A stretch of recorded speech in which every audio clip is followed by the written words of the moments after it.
നിനക്ക് ഇതിലൊക്കെ വിശ്വാസമുണ്ടോ? ഞാനിതൊന്നും കണ്ടിട്ടില്ല. എനിക്ക് അതുകൊണ്ടിനകത്ത് വലിയ വിശ്വാസമൊന്നുമില്ല. പക്ഷെ നമുക്ക് കാണാത്തൊന്നും ഇല്ലെന്ന് പറയാൻ പറ്റത്തില്ലല്ലോ. ഇവിടെ നാട്ടുകാർ ശവപ്പറമ്പ് എന്ന് വിളിക്കുന്നൊരു പറമ്പുണ്ട്. ഇവിടുത്തെ നാട്ടുകാർ മാത്രമല്ല, ഇതിനടുത്തുള്ള നാടുകളിലും അങ്ങനെ തന്നെയാണ് വിളിക്കുന്നത്. പിന്നെ അബ്നോർമലായിട്ട് മരിക്കുന്ന എല്ലാവരും ആ പറമ്പിൽ തന്നെ അടക്കി തുടങ്ങി. ഒരു സമയം കഴിഞ്ഞോടെ ആരെയും അടക്കാതായി. കാരണം അബ്നോർമലായിട്ട് മരിക്കുന്നവരെണ്ണം നല്ലപോലെ കുറഞ്ഞു. കൊല്ലങ്ങൾ കഴിഞ്ഞൊരു സംഭവം ഉണ്ടായി.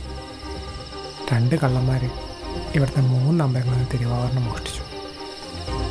കുഴിച്ചിട്ട സ്ഥലത്ത് മണ്ണ് മാറ്റി വന്നു. കുഴിമാന്തിവൻ ഞെട്ടി.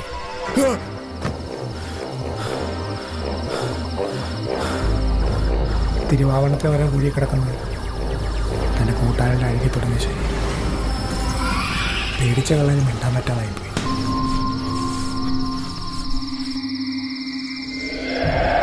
ഞാൻ വീണ്ടും പുറത്തിറങ്ങേണ്ടി വന്നു. എങ്ങനെയെങ്കിലും ആ പറമ്പിൻ്റെ അടുത്തൂടെ പോകേണ്ടി വരുമെന്ന്. ശരിക്കും ഈ പറമ്പിനെ പറ്റി അങ്ങനെ പറയാൻ കൊള്ളുന്ന പൂമ്പണ്ട് പറഞ്ഞു കേട്ടിട്ടുണ്ട്.